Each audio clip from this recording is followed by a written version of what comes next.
ତୁମେ ଏକା ନୁହେଁ। ଯେମିତି ବର୍ଷା ମାଟିକୁ ଜୀବନ ଦିଏ, ଆଉ ଆପଣମାନେ ବି ପ୍ରଭୁଙ୍କୁ ଭରସା କରନ୍ତି କି? ନମସ୍କାର ସାଙ୍ଗମାନେ, କେମିତି ଅଛନ୍ତି? ଆଶା କରୁଛି ଆପଣମାନେ ପ୍ରଭୁ ଯୀଶୁ ଖ୍ରୀଷ୍ଟଙ୍କ ଆଶୀର୍ବାଦରେ ବହୁତ ସାରା ଭଲରେ ଥିବେ। ମୁଁ ବି ଭଲରେ ଅଛି। ତ ଆଜି ଆମର ଏଇଠି ବହୁତ ବର୍ଷା ହେଉଛି। ତ ବର୍ଷା ପାଣି ପବନ ଦେଖିକି ମୋତେ ଗୋଟେ ପ୍ରଭୁ ଯୀଶୁ ଖ୍ରୀଷ୍ଟଙ୍କର ବଚନ ମନେ ପଡ଼ିଲା। ସେଥିପାଇଁ ମୁଁ ଆପଣମାନଙ୍କୁ ସେୟାର କରିବା ପାଇଁ ଚାହୁଁଛି।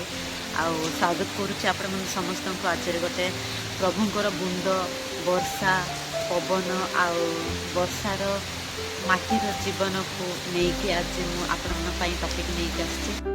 ଚାଲନ୍ତୁ ସେଇ ଟପିକ୍ କ'ଣ ଷ୍ଟାର୍ଟ କରିବା। ଆଉ ଶେଷ ଯାଏଁ ଭିଡ଼ିଓ ଦେଖନ୍ତୁ, ଆପଣମାନଙ୍କୁ ବହୁତ ଭଲ ଲାଗିବ। ଆଉ ଭଲ ଲାଗିଲେ ମୋତେ କମେଣ୍ଟ କରିକି ଜଣାଇବେ।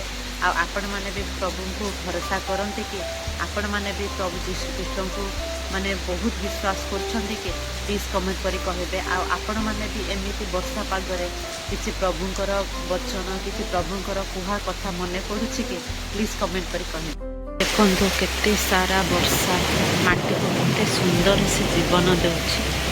ଦେଖିପାରୁଛନ୍ତି? ଏ ବର୍ଷା ଦେଖିକି, ଏ ବର୍ଷା ପାଣିର ବୁନ୍ଦ ଦେଖିକି ମୋତେ ଗୋଟେ ପ୍ରଭୁ ଯୀଶୁ ଖ୍ରୀଷ୍ଟଙ୍କର ବଚନ ମନେ ପଡ଼ିଲା। ତ ସେଥିପାଇଁ ମୁଁ ଆପଣମାନଙ୍କ ସହିତ ସେୟାର କରିବା ପାଇଁ ଚାହୁଁଛି। ଯେମିତି ବର୍ଷା ମାଟିକୁ ଜୀବନ ଦିଏ, ସେହିପରି ଆମ ପ୍ରଭୁ ଯୀଶୁ ଖ୍ରୀଷ୍ଟଙ୍କ ବଚନ ଆମ ହୃଦୟକୁ ଶାନ୍ତି ଦିଏ। ଆଜି ବର୍ଷା ହେଉଛି, କିନ୍ତୁ ଆତ୍ମା ପ୍ରଭୁଙ୍କ ପ୍ରେମରେ ଭିଜୁଛି। ପ୍ରତିଟି ବୁନ୍ଦ ପ୍ରଭୁଙ୍କର ପ୍ରେମରେ ଦ୍ରବ। ତୁମେ ଏକା ନୁହେଁ, ପ୍ରଭୁ ସାଙ୍ଗରେ ଅଛନ୍ତି।